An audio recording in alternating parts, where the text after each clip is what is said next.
Assalamualaikum warahmatullahi wabarakatuh. Innal hamdalillah salatan wa salaman ala Rasulillah. Asyhadu an la ilaha illallah wahdahu la syarikalah wa asyhadu anna Muhammadan abduhu wa rasuluhu la nabiyya ba'dah. Allahumma salli ala sayyidina Muhammad wa ala alihi wa ashabihi wa mawalah, amma ba'du. Seluruh pengurus yang kami hormati, orang tua kami yang kami muliakan, ibu dan bapa tokoh masyarakat, para alim ulama, cerdik dan pandai, hadirin wal hadirat sidang jamaah maghrib, tamu Allah yang mulia, insyaallah semuanya dimuliakan Allah Subhanahu wa taala. Amin ya rabbal alamin. Kita lanjutkan ibu dan bapa rahimakumullah, kajian kita masih seputar hadis-hadis mengenai kematian.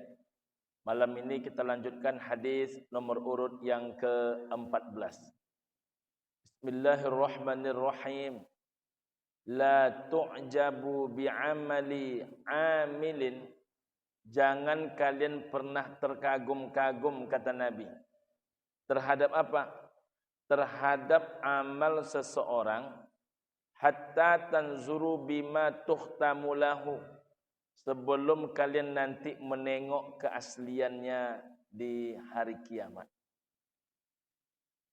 Ibu dan bapak rahimakumullah, hadis ini mengajarkan kita ini tak silau mata.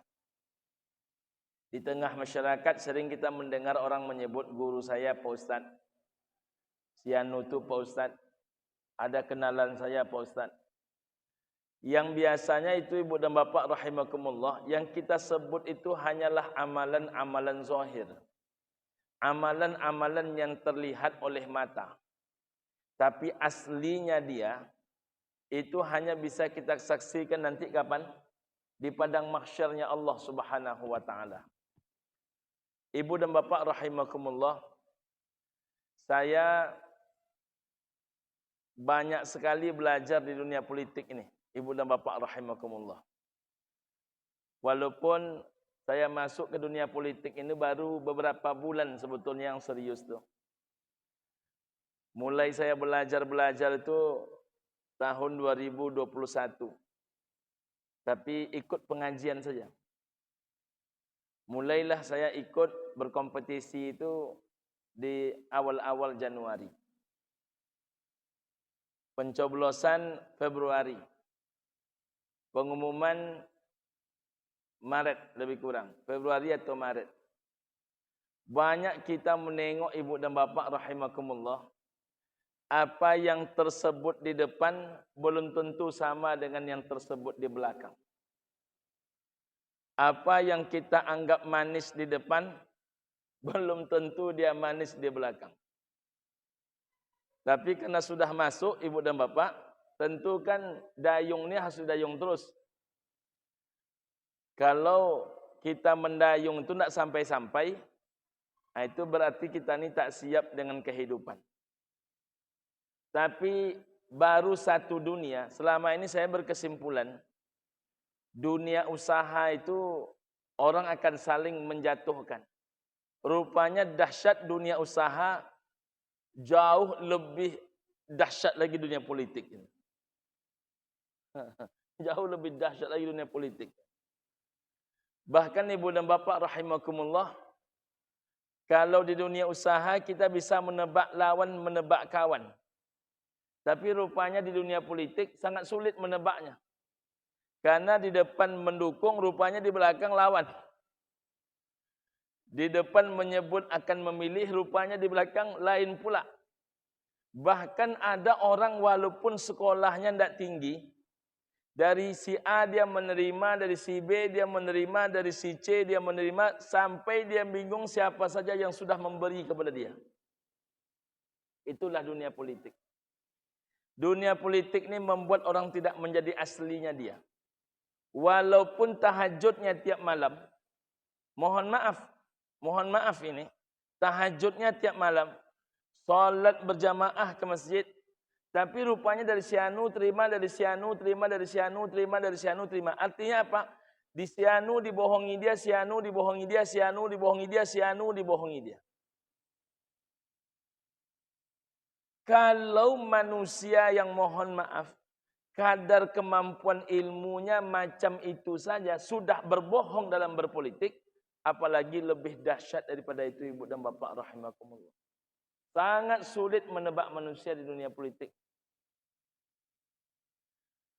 Kalau di dunia politik ini kita sulit menebak, begitu juga dalam kehidupan sebenarnya. Maka jangan pernah terkagum-kagum betul menengok amal orang. Karena seluruh yang dilakukan ini aslinya nanti akan kita saksikan di padang mahsyar. Disitulah akan nampak, mohon maaf, dari yang paling dekat dengan kita sekalipun. Siapa anak yang betul-betul sayang kepada kita?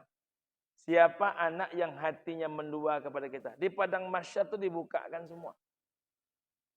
Ya kan? Siapa orang yang pernah berniat jahat kepada kita dan sudah mengusahakan niat jahatnya kepada kita? Siapa orang yang asli baik kepada kita? Kadang-kadang orang yang aslinya ini baik, Pak, tak pernah kita menampak kebaikan dia. Jadi kita ini sebagai manusia biasa bisa terbalik-balik dalam menilai. Orang yang aslinya baik, kita bisa beranggapan dia tak baik. Orang yang aslinya justru tak baik, itu yang kita anggap baik. Karena pandangan manusia ini sangat terbatas, ibu dan bapak rahimakumullah. Jangan dikira semua orang yang senyum kepada kita itu pasti mendukung apapun kegiatan kita. Jangan dikira orang memuji kita, bahkan berlebih-lebih memuji kita, itu asli pujian kepada kita. Ini dunia wali, ibu dan bapak. Inilah dunia persilatan. Sangat sulit menebak ilmu silat orang.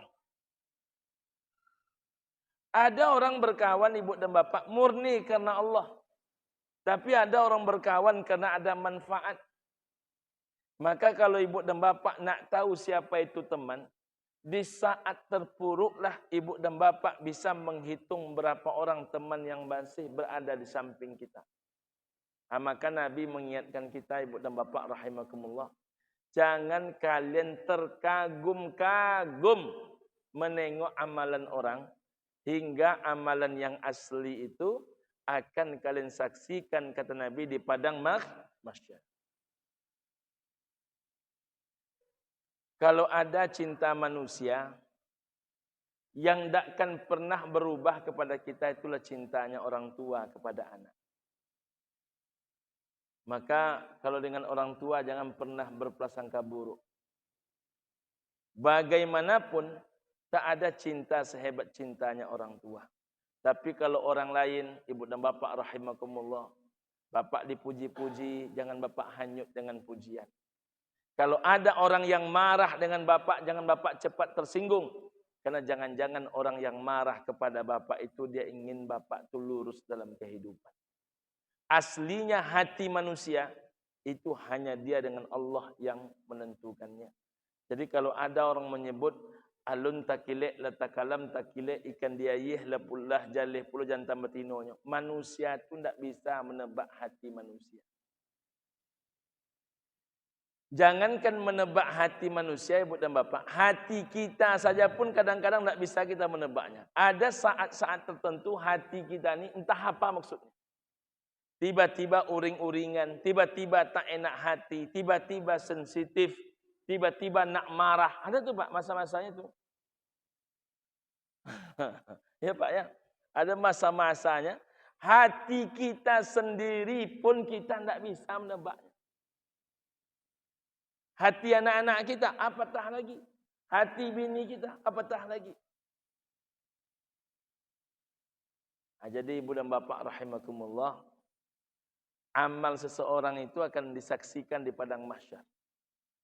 Di situlah akan terbuka segala-galanya. Kalla bal tukadzibuna biddin wa inna alaikum lahafizin kiraman katibin ya'lamuna ma taf'alun.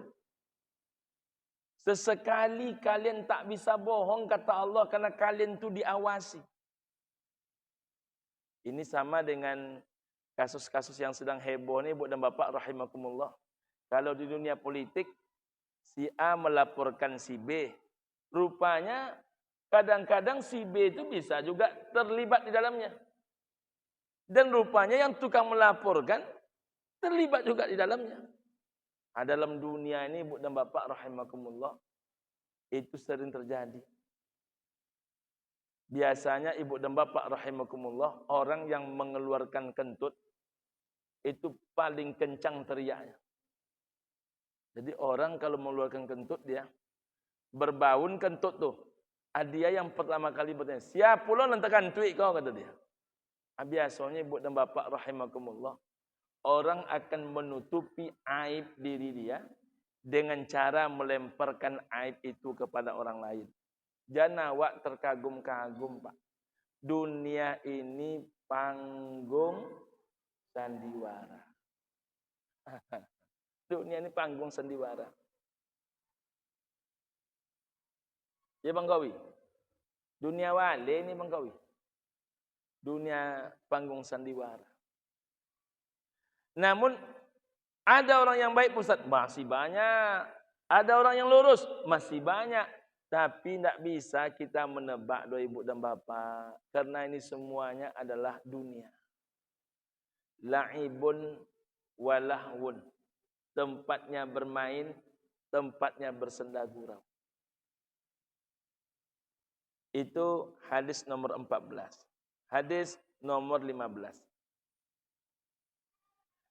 Ma min rajulin muslimin, tidak seorang pun muslim yamutu, yang wafat dia, fayakumu ala janazatihi, lalu berdiri untuk mensolatkan jenazah dia, arba'una rajulin, sebanyak 40 orang. Tapi 40 orang ini bersyarat. Ini yang sering lupa kita. Jadi sering saya mendengarkan itu ketika salat jenazah. Kalau sampai kita ini 40, kata pengurus masjid, maka akan terbantu mayit. Yang dimaksudkan itu bukan hanya kuantitas, tapi juga kualitas. Dia 40 orang, betul. Tapi yang 40 orang itu pakai syarat. Apa syaratnya? La yusyrikuna billahi syai'ah. 40 orang ini tidak pernah menserikatkan Allah dengan suatu apapun. Jadi kalau ada jenazah yang disolatkan oleh 40 orang, 40 orang itu tidak pernah melakukan perbuatan syirik kepada Allah. Janji Rasulullah sallallahu alaihi wasallam, illa syafa'ahumullahu fih. Dipastikan jenazah itu mendapatkan syafaat.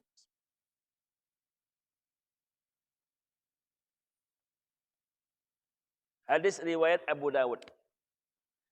Apa yang dimaksudkan ibu dan bapak rahimakumullah, 40 orang yang tidak pernah syirik. Jadi sebanyak itu orang yang mensolatkan jenazah kita. Berharaplah kita di antara yang banyak itu ada yang tidak pernah syirik.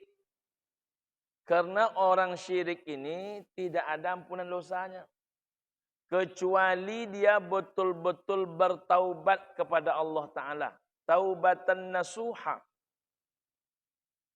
Apa syirik yang paling ringan Pak Ustadz? Saya minta maaf sebelum ini. Apa syirik yang paling ringan? Syirik yang paling ringan itu kata Nabi, aku khawatir di akhir zaman akan terjadi. Apa yang terjadi di akhir zaman? Akan muncul asyirkul asghar. Apa itu syirik kecil? Syirik kecil itu kata Nabi, engkau melakukan sesuatu ria'an nas, karena harap dengan pujian manusia. Saya ingin mengingatkan ibu dan bapak baik yang mendengarkan ceramah ini tatap muka maupun melalui media sosial masjid. Orang yang membawa kurbannya pulang kampung itu tujuannya apa? Tujuannya begini, begitu, Pak Ustaz, begini, begitu. Coba tanya hati paling kecil dan jawab sendiri. Jangan saya yang mengarahkan. Di Masjid Sabirin, sebanyak ini jumlah penduduk, ya kan? Kurbannya misalnya 9. Kemarin berapa, Bang? 12. 13. Dia menerima daging kurban di sini.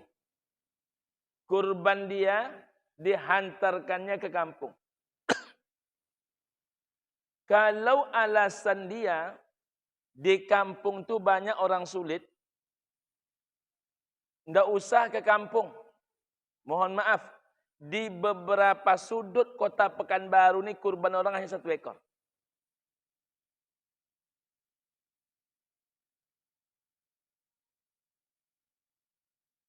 Di beberapa sudut kota Pekanbaru ini, kurban orang hanya 1 ekor.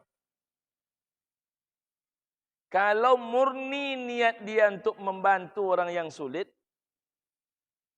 tak payah menunjukkan tempatnya. Kalau ada bapak ibu yang payah mencari tempat, saya carikan nanti.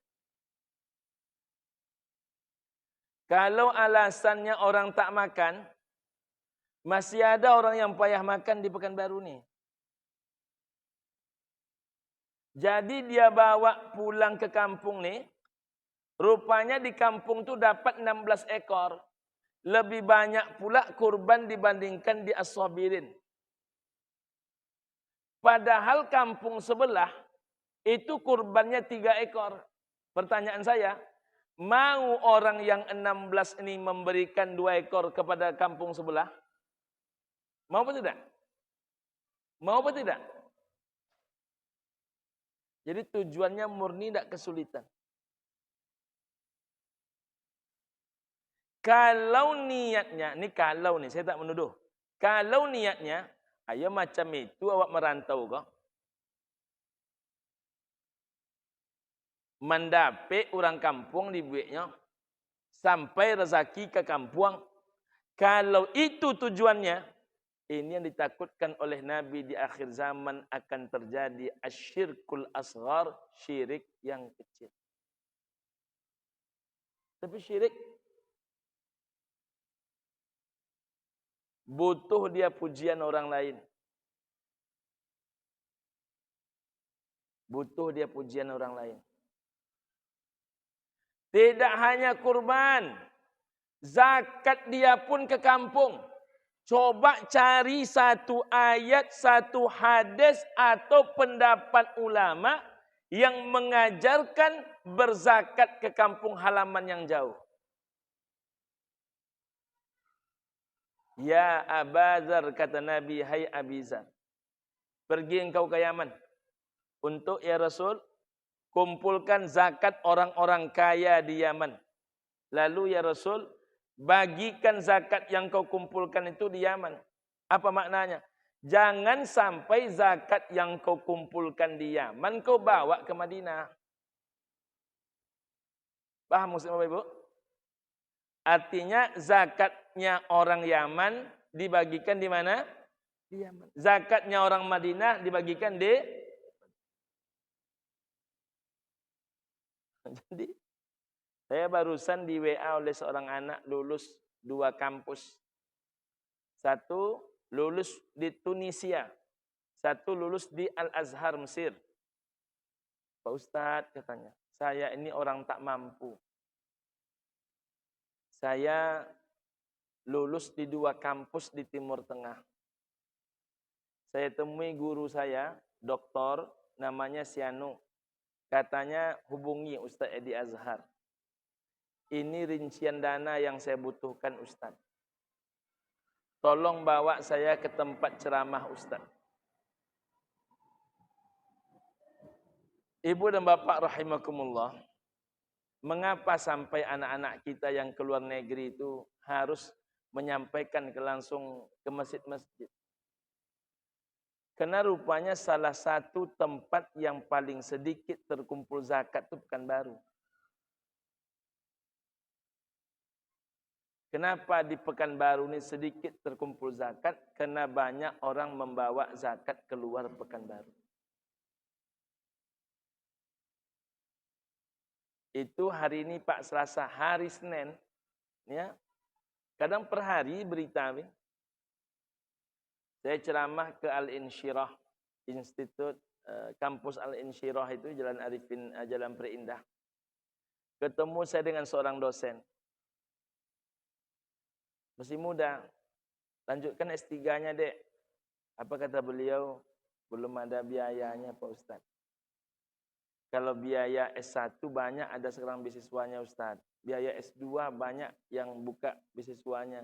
Tapi kalau kami S3, Pak Ustadz, tidak ada beasiswanya. Ada, saya bilang, tapi payah mencarinya, Ustadz. Memang yang terasa dan saya alami itu Ibu dan Bapak. Saya kebetulan dari dulu tak pernah ngurus beasiswa. Saya ngurus beasiswa itu hanya waktu S1.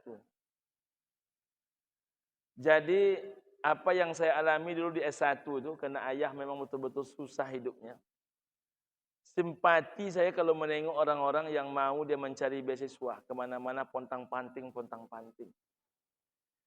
Kalaulah orang kaya Pekanbaru ini berzakat di Pekanbaru. Tidak ada anak-anak Pekanbaru ini yang payah kuliah. Karena minimal zakat Pekanbaru ini Pak 89 miliar. Paling banyak 120 miliar. Tapi terkumpulnya baru pula tahun kemarin paling banyaknya 17 miliar. Jauh di bawah Kampar, jauh di bawah Siak.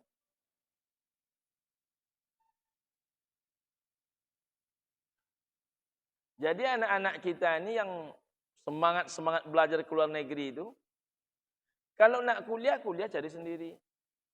Payah mencari. Karena banyak orang yang tidak mau mengucurkan zakatnya di Pekanbaru. Padahal Nabi Muhammad itu orang Mekah. Abu Bakar itu orang Mekah, Umar, Utsman, Ali, Tolha, Abdurrahman bin Auf. Mereka semua itu orang Mekah. Cari uang dan penghidupan di kota Madinah.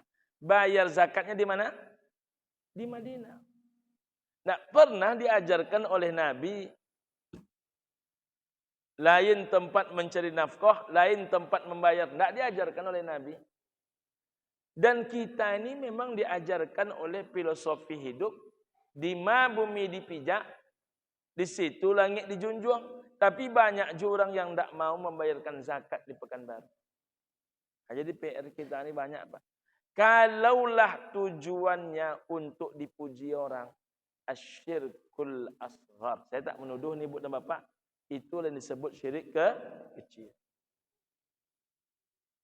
Ada syirik yang lebih besar daripada itu, Ustaz? Ada. Apa syirik yang lebih besar daripada itu? Mendatangi dukun. Ini hati-hati nih. Siapa yang datang kepada dukun, kata Nabi.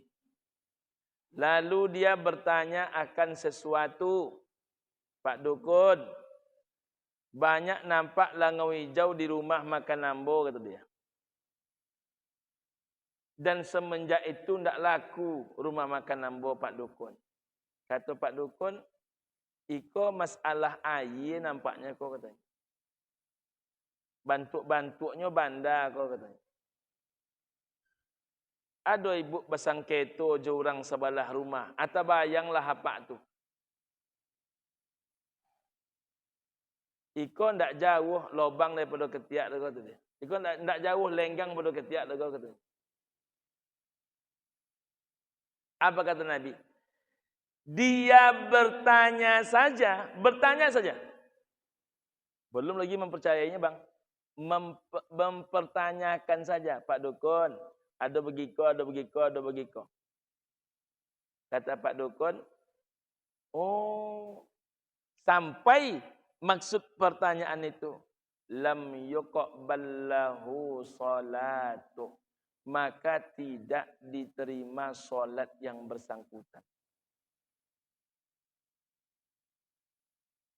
Jadi ibu dan bapak, orang yang mendatangi dukun itu solatnya tak diterima. Berapa lama solat orang yang mendatangi dukun itu tidak diterima, ibu dan bapak rahimakumullah? Kata Nabi SAW, ini bunyi hadis ini ya. Man ata arafan, siapa yang mendatangi dukun, siapa yang mendatangi peramal, fasa'alahu, lalu ia bertanya an syai'in, akan sesuatu, lam tuqabbal lahu salatun, maka tidak diterima salat dia arba'ina lailatan, selama 40 malam berturut-turut. Nauzubillahi min dzalik. Bertanya ya berapa?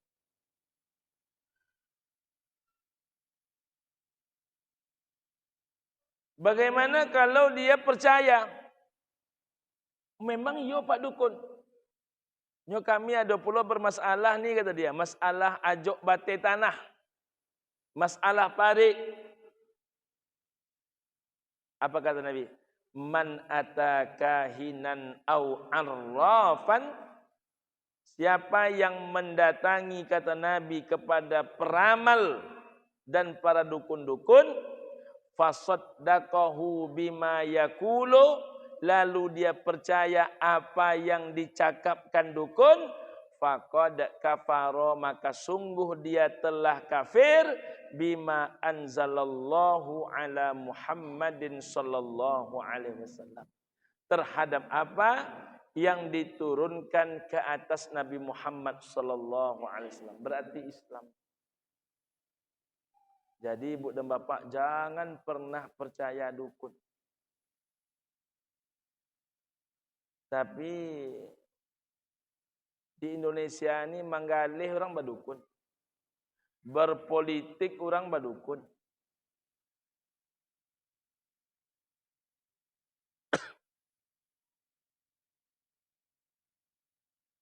Berpolitik pun dukun juga bang. Selesai pencoblosan ibu dan bapak, tiba-tiba kata adik sopir saya itu, Bi, kata dia, ditemukan ada beberapa celana dalam dipasang di beberapa tempat depan rumah, katanya. Saya bilang, di mana nampak sama kamu, Pot? Saya bilang, di sini, di sini, sini. Di mana dia barang-barangnya? Ini dia, Bi. Ambil barang ini, buang ke belakang. Buang. Lalu, apa kata yang lain? Kenapa tidak diadukan saja kepada orang pintar? Saya bilang, adakah yang lebih pintar dibandingkan Allah?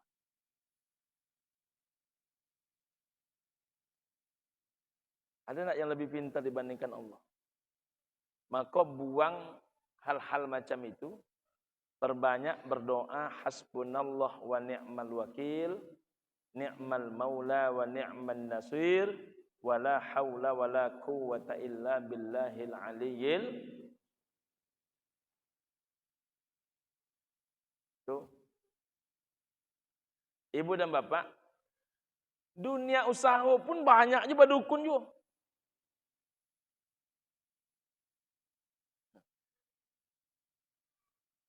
Tiba-tiba di tempat usaha ditaburkan orang garam sekeliling.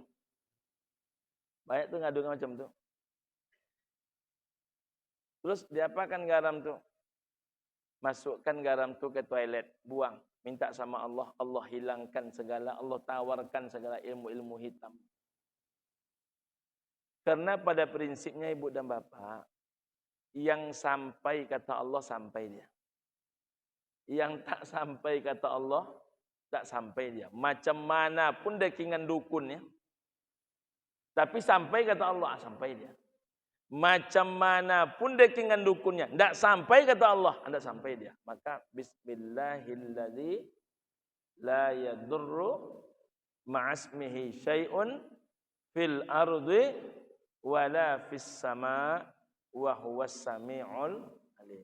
Jadi kalau orang-orang yang tidak pernah melakukan perbuatan syirik lalu dia ikut mensolatkan jenazah kita. Jumlahnya orang itu sebanyak 40 orang, maka dipastikan jenazah itu mendapatkan syafaat. Masya Allah. Biasa. Lanjut. Hadis berikutnya. Asri'u bil janazah. Segerakan oleh kalian, kata Nabi, menyelenggarakan jenazah.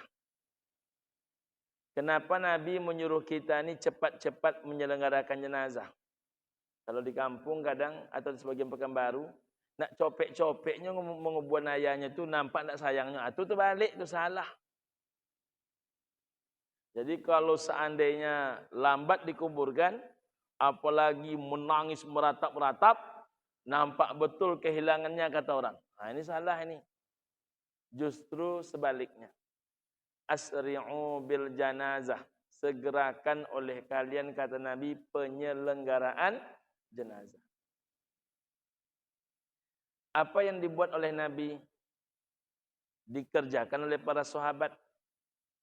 Nabi ketika wafat, di mana Nabi wafat, diangkat tubuh Nabi itu, lalu diberikan tanda di bawahnya, dan di bawah itulah Nabi Muhammad kemudian dimakamkan.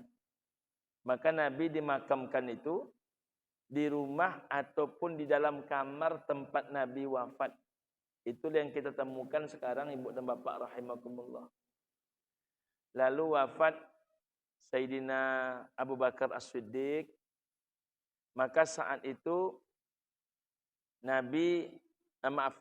saat itu tentu orang minta izin kepada Ummul Mukminin Aisyah untuk menguburkan Abu Bakar di samping kuburan Nabi. Kira-kira Aisyah keberatan apa tidak? Tidak keberatan. Kenapa? Karena Abu Bakar adalah bapaknya, ayah kandungnya. Tak keberatan. Tapi ketika yang wafat itu adalah Sayyidina Umar, di dalam hatinya Ummul Mukminin Aisyah ingin sekali beliaulah yang akan dimakamkan di situ. Kan kamar itu kan kecil. Kamar itu kecil. Beliau yang akan dimakamkan di situ. Tapi rupanya Sayyidina Umar memohon sebelum kematiannya melalui anak kandungnya Abdullah bin Umar untuk mengizinkan ayahnya dikuburkan bersama orang yang sangat dicintainya. Siapa itu? Nabi dan Abu Bakar As-Siddiq radhiyallahu anhu. Maka kebesaran hatinya Ummul Mukminin Aisyah, mau beliau mengalah, padahal itu dikuburkan di dalam rumahnya. Ya Allah, itu macam mana punya hati macam itu kan? Awak jangankan punya hati macam itu. Batang jambu ditabang dek orang pengerasan jalan abongi. Ini dalam rumah dia dibuat kuburan orang lain. Yang orang lain ini adalah sahabat dekat ayah kandungnya dan sahabat tercinta daripada suami tersayangnya. Rasa cintanya, rasa keimanan dan persahabatannya mengalahkan keinginan dirinya. Itu yang paling sulit itu, ibu dan bapak rahimakumullah. Maka akhirnya Abu Bakar, Umar, Nabi dikuburkan di satu tempat yang sama. Nah, jadi memang sunnahnya kita ini dikuburkan di mana tempat kita mati. Yang paling baik demikian. Jadi ibu dan bapak tidak usah pula minta antan ke Pasaman. Kalau memang harus juga ke Pasaman, diantar mayat tu kalau lah mulai agak-agak terasa, berangkat ke Pasaman dulu. Lah mulai agak terasa, kan lain lah serasanya berangkat ke Pasaman dulu. Tapi kalau tidak, di mana menghembuskan nafas, disitulah badan ditimbunkan. Kampung saya tidak jauh bang. Kinang cuman. Nah, sampai itu saya wanti-wanti itu kepada istri, kepada anak saya. Kalau abi mati di Bangkinang, saya lagi ke Bangkinang, lagi nengok kuburan emak, lagi nengok kuburan ayah, atau lagi menengok adik kandung saya. Di Bangkinang ada 2 orang. Lalu mati misalnya di Bangkinang, maka abi dikuburkan di Bangkinang. Kalau seandainya abi matinya di Pekanbaru, jangan dibawa ke Bangkinang. Kuburkan di Pekanbaru. Kalau karena saya berangkat ke Tanah Suci ini rutin ibu dan bapak, paling tidak sekali setahun saya berangkat, tapi biasanya 2 kali sampai 3 kali setahun. Maka ibu dan bapak saya minta juga, kalau aku mati di Tanah Suci, kuburkan di Tanah Suci. Jangan ada pengurusan apapun. Karena saya termasuk orang yang memahamkan kaji ini, di mawak mati di situ bumi meminta. Nah, ini tidak berkelahi keponakan jo anak kandung gara-gara jenazah. Terjadi ini Pak. Di depan mata saya itu, kebetulan bapak ini punya keluarga asal Teluk Kuantan. Tapi bukan hanya Teluk Kuantan yang begini, banyak kejadian. Kebetulan di depan mata saya itu Teluk Kuantan. Yang ngotot dibawa ke kampung halaman itu anak keponakan. Padahal istrinya, anak-anaknya minta di sini. Mau nampaknya berkelahi anak keponakan itu kepada istri, kepada anak. Akhirnya mengalah, dibawalah jenazah ini pulang ke Teluk Kuantan. Sekali lagi, saya menyebut Teluk Kuantan ini bukan dalam menceritakan buruk kampung, tidak nih. Kasusnya banyak seperti ini. Bukan hanya Teluk Kuantan, ada yang macam-macam kampung. Ibu dan bapak rahimakumullah, apakah orang yang ngotot membawa jenazah itu pulang kampung dia yang ke menengok kita? Nggak ada kayak itu loh. Jangan jenazah mamaknya lah, jenazah amak kandung tertengok atau tidak?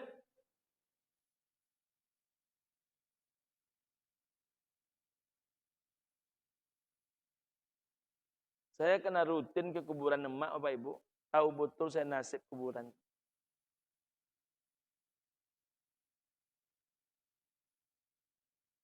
Makanya sering saya marah kalau rumput kuburan emak itu panjang.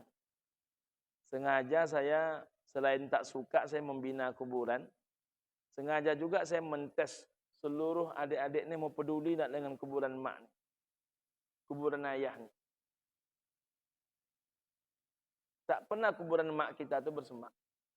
Tak pernah kuburan ayah kita itu bersemak. Tapi orang lain ibu dan bapak mohon maaf. Ada yang lupanya kuburan ayahnya. Yang mana lah agak-agaknya patang. Rasul-rasulnya yang ikut ada. Tapi kok lain bantunya. Macam mana. Padahal ketika awak mati di Pekanbarunya ngotot membawa awak ke pulang kampung. Jadi tidak usahlah Pak meminta-minta. Di situ apa berjumpa je malaikat munkar wa nankir jua. Di situ malaikat munkar wa nankir jua. Tak usah minta yang aneh-aneh. Sama saja malaikatnya. Ya kan?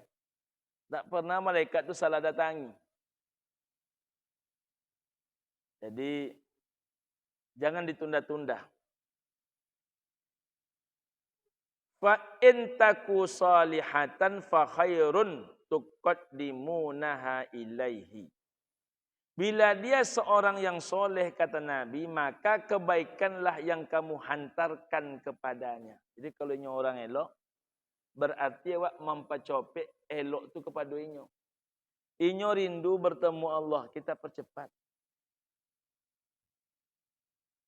Wa in taku siwa dzalik fasyarrun tad'unahu an riqabikum. Dan bila kebalikannya, maka sesuatu keburukan yang kamu tinggalkan daripada beban lehernya atau beban punggungnya. Jadi kalau orang elok, awak mempercopek yang elok kepadanya. Kalau orang yang tak baik, maka awak sudah menanggalkan satu beban daripada beban lehernya. Apa beban leher dimaksudkan itu? Ketidakpastian. Jadi makin lambat jenazah orang tak baik itu diselenggarakan, makin inyo terkatung-katung dalam ketidakpastian. Maka dipercopek. Bahkan kata para ulama, sebaik-baik penyelenggaraan jenazah itu 5 jam setelah kematian. Jadi kalau wafat orang tu jam 9 pagi, maka jam 2 siang sudah selesai dikuburkan. Usahakan tak bermalam. Usahakan tak bermalam. Itu ibu dan bapak rahimakumullah. Ada pertanyaan? Alhamdulillah. Tidak ada pertanyaan. Mudah-mudahan barokah. Insya Allah. Terima kasih atas segala perhatian. Billahi taufiq wal hidayah. Wal ridha minal inayah. Assalamualaikum warahmatullahi wabarakatuh.